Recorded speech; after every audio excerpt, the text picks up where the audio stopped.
essa sociedade ela vem se transformando, né, desde a metade do século passado, né, especialmente nas décadas de 60 e 70, né, começou a se falar no pós-industrialismo, né, na sociedade pós-industrial. Né, um dos expoentes naquela época era o Daniel Belz, que vai falar, né, de uma economia que passa do foco na mercadoria para uma economia que foca nos serviços e na informação. Né? Outros autores vão falar da sociedade da informação. Né? Uma sociedade que está estruturada com base nas informações significa que ela está estruturada com base em dados, né? Porque o substrato da informação é o dado. Né? Então, há uma proliferação de dados que vão circulando em rede. Então, essa sociedade, o Manuel Castells vai dizer que essa sociedade informacional é uma sociedade em rede. É a rede que possibilita esse fluxo de informações e, portanto, esse fluxo de dados. O que vai se desenvolver na primeira década deste século?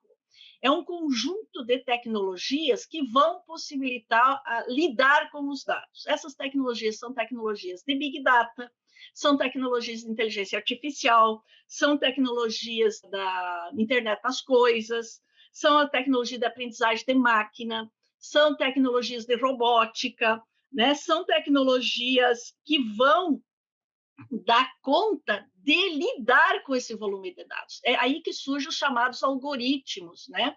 Que são essas técnicas, essas possibilidades de lidar com esses dados. Né? Então, nós passamos a viver plenamente numa sociedade digital, numa sociedade em que todos os fluxos vão se estruturar com base no digital.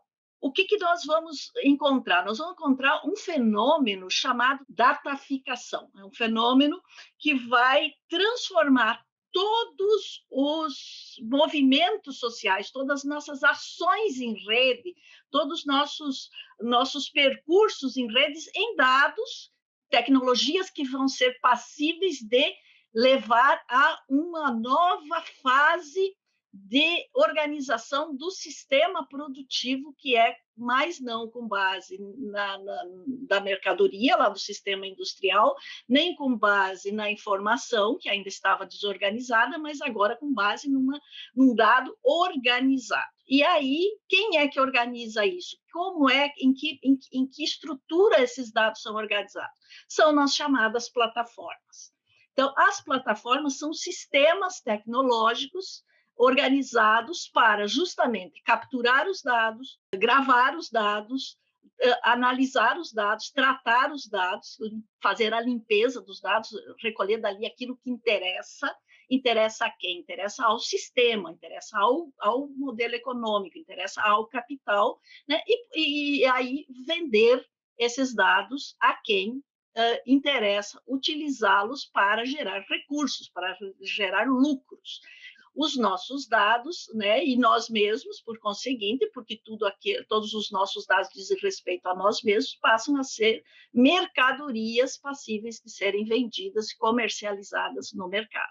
Daí que o Nick Srnicek vai chamar esse novo modelo de geração de riquezas, de capitalismo de plataformas proprietárias, plataformas de nuvem, plataformas industriais, plataformas de produtos, plataformas austeras, ou seja, ele vai mapeando aí Google, Facebook, Uber, Siemens, Amazon, ou seja, uma série, cada uma com uma especificidade, mas à medida que elas vão penetrando nesta dinâmica capitalista de plataformas, elas vão também incorporando outras plataformas e vão complexificando a sua própria infraestrutura de plataformas para poder dar conta de uma série de perspectivas e de possibilidades. E aí a competição entre as plataformas se instaura também, que é própria do modelo capitalista, a competitividade, né, e a geração de mais e mais lucros. Então, a gente vai ver aí uma guerra entre plataformas, que a gente está, na realidade, à margem dessa guerra, mas a gente vê que os grandes lucros hoje estão nos sistemas de plataformas, né? Quem mais lucrou durante a pandemia foi a Amazon. Né? Então, justamente porque tem toda uma infraestrutura tecnológica que vai dar conta disso. Um dos grandes problemas dessas plataformas é que os seus algoritmos eles são opacos. O que significa isso? Significa que nós não conseguimos auditar o software, a gente não sabe o que elas efetivamente fazem com os dados.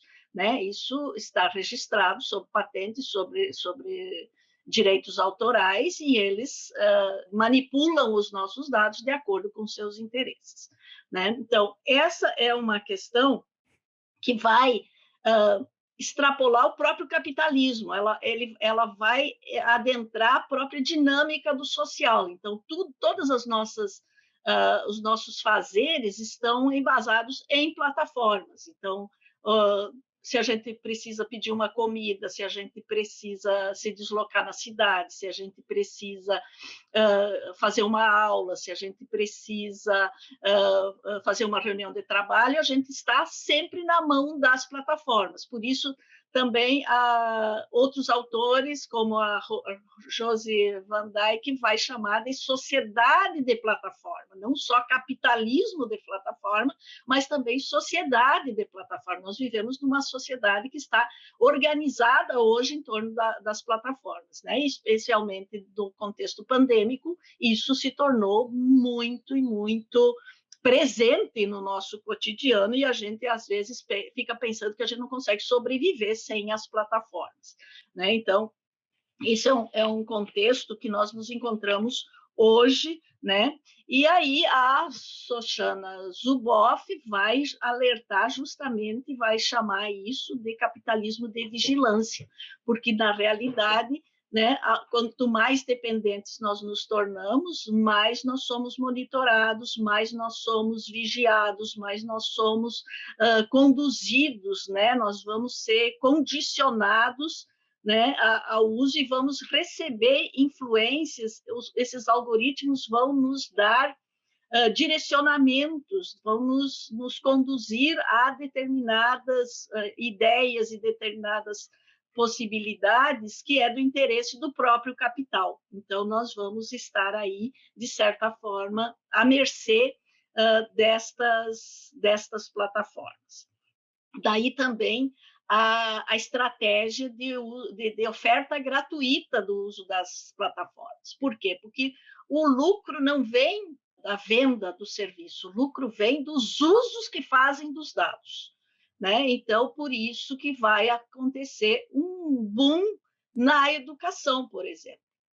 Por quê? Porque o sistema educacional em todos os países abarca uma quantidade de pessoas muito significativa. Né? Se a gente for olhar no caso do Brasil, 1/4 da população brasileira está na escola básica, quase 1/4, né? Está na escola básica. Somando isso aos professores, mais as famílias, você tem quase que a cobertura da população nacional. Então, esse é um processo que já vem de alguns anos, a tentativa das plataformas de entrarem nos sistemas educacionais. Né? Havia certo cuidado com esse avanço das plataformas, né? Especialmente nos governos Lula e Dilma, que trabalhavam muito mais na perspectiva do software livre, da independência tecnológica do país. Mas, nos últimos anos, isso foi por terra, esse projeto se acabou, né, e abriu-se as portas do país para os sistemas privados, né, tecnológicos privados. Somando-se a esta abertura ao mercado privado de tecnologia, nós tivemos um corte muito forte na área de ciência e tecnologia, na área da educação, na área da saúde, ou seja, nós tivemos um freio no investimento no desenvolvimento da tecnologia e nas possibilidades educacionais brasileiras. Quando chega a pandemia, o que vai acontecer? Vai acontecer a necessidade de termos sistemas robustos, estáveis, para conseguir manter as aulas no formato remoto. Como não havia desenvolvimento nacional de tecnologias, de sistemas, de plataformas públicas, não houve esse investimento no país, só restou aos sistemas, às secretarias de educação, às universidades, lançar mão das empresas que ofertam seus serviços, que já estão organizados, já estavam preparados com suas suítes, né, para a educação. Então, o que nós vamos ter? Uma avalanche, uma corrida do sistema educacional para as plataformas. E elas vão ser vendidas, entre aspas, elas vão ser colocadas, né, no discurso de que elas são as melhores, que elas são muito boas mesmo, porque elas têm todo um aparato de desenvolvimento tecnológico por trás delas, que as tornam eficientes, que as tornam estáveis, que as tornam leves também para poder ser instaladas e rodarem em qualquer conexão internet, ou seja, então há toda uma adaptação tecnológica para que a sociedade as aceite, as incorpore e as torne cultura. Uma outra questão que é decorrente do corte de verbas também, que leva ao uso dessas plataformas privadas, é o fato de que, não tendo equipes, as universidades especialmente, não tendo equipes locais para desenvolvimento, para suporte ao trabalho docente, para servidores, para gravação do material educacional, elas vão ter como única saída buscar esses servidores, essas estruturas que estão fora do país. Né? Então, nós temos aí um ecossistema ideal que se construiu com a pandemia para o avanço o ataque. A gente acaba dizendo que, na realidade, nem é um avanço, é um ataque das plataformas proprietárias sobre os sistemas educacionais. E isso aconteceu no Brasil e aconteceu no mundo inteiro. Um grupo de pesquisa que chama Educação Vigiada, né, que tem mapeado o avanço, especialmente da Google e da Microsoft, sobre o sistema educacional brasileiro, e eles vão perceber que, por exemplo, os servidores de e-mails das universidades federais, estaduais, das secretarias estaduais de educação, eles estão basicamente na mão destas grandes empresas, mais da Google do que da Microsoft. Não é apenas o uso da interface de aula, mas é também de todo o sistema que a gente chama de back-end, que é o sistema que segura os serviços. Né? Então, por exemplo, os servidores de e-mails, eles são fundamentais para uma instituição de ensino. Né? E eles estão sendo ancorados e estão nestas plataformas, estão nesses servidores destas grandes empresas. Então, é o que a gente chama de plataforma de nuvem, eles estão ancorados lá fora, eles estão gerando dados. Então, imagina quanto dado passa sobre nós por nossa caixa de e-mail. Né? Então, são dados das aulas, são dados pessoais, são dados das pesquisas, são dados dos conhecimentos. A gente circula, por exemplo, arquivos anexos, né, de resultados de pesquisas, de textos de produção intelectual que nós fazemos, e que está tudo nesses servidores, ou seja, está tudo entregue para ser usado por estas empresas do capital. Eles nos ofertam gratuitamente a plataforma para uso, mas nós estamos, em contrapartida, ofertando o nosso know-how, todos os nossos dados em todas as nossas esferas. São dados de professores, são dados de alunos, são dados da comunidade educacional, dos pais, ou seja, é um volume astronômico de dados que eles estão lidando com isso. Eles vão construir perfis dos interagentes de rede. Né? Então, esses perfis, eles servem para, por exemplo, alguns usos, né? Direcionamento de conteúdos. Quando a gente faz uma pesquisa, já vem um perfil deles, já de acordo com o nosso perfil, vem os que vão estar no topo da lista para a gente acessar. Né? Então, tudo isso não é de graça que vem, isso tudo é de acordo com o nosso perfil de interagente em rede. Então, direcionamento de conteúdos. As propagandas, a gente está atolado de propagandas, porque isso é um foco, especialmente as plataformas publicitárias, né? O grande geração de lucros delas é pela publicidade. Então, todos os nossos dados, a gente qualquer busca que a gente faça, imediatamente começa a aparecer publicidade sobre aquilo que a gente buscou. Então, são os algoritmos aprendendo sobre nós e agindo sobre nosso próprio movimento em rede.